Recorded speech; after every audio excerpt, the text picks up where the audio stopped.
নমস্কার বন্ধুরা, আজকের নেটকো ফার্মা তাদের কোয়ার্টার ওয়ান রেজাল্ট পাবলিশ করেছে। চলো দেখে নেওয়া যাক। প্রথমেই বলে দিই, কোম্পানি এখানে ইন্টারিম ডিভিডেন্ড দিয়েছে 1.5 টাকা। ঠিক আছে, চলো কোম্পানির রেজাল্টটা আমরা আবার দেখে নিই। প্রথমে আমরা ফিগারটা চেক করবো, এখানে সমস্ত ফিগার মিলিয়ে এনে আছে, এটাকে আমরা কোটিতে কনভার্ট করে বলবো। এরপরে আমরা সিকোয়েন্স চেক করবো, 30/6/2025, 30/6/2026, ওকে ইয়ার অন ইয়ার।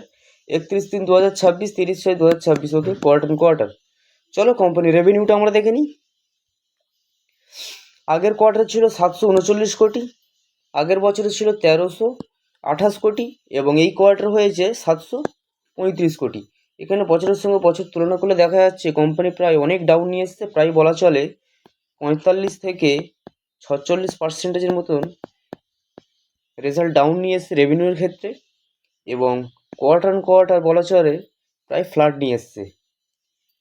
চলো কোম্পানির এক্সপেন্সটা আমরা দেখে নেব।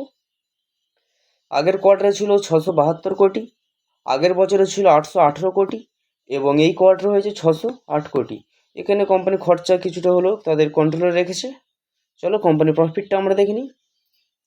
আগের কোয়ার্টারে ছিল 269 কোটি, আগের বছরে ছিল 480 কোটি এবং এই কোয়ার্টার হয়েছে 206 কোটি।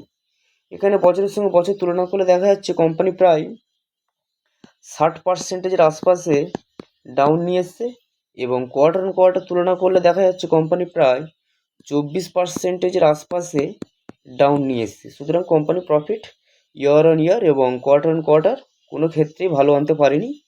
চলো কোম্পানি ইপিএসটা আমরা দেখে নেব। আগের কোয়ার্টার ছিল 14 টাকা 96 পয়সা, আগের বছরে ছিল 26 টাকা 84 পয়সা এবং এই কোয়ার্টার হয়েছে 11 টাকা 53 পয়সা।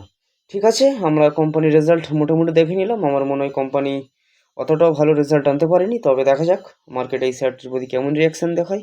যদি ভিডিওটি ভালো লাগে তাহলে অবশ্যই লাইক করবেন এবং আর আপডেট পেতে আমাদের সঙ্গে থাকবেন। ধন্যবাদ।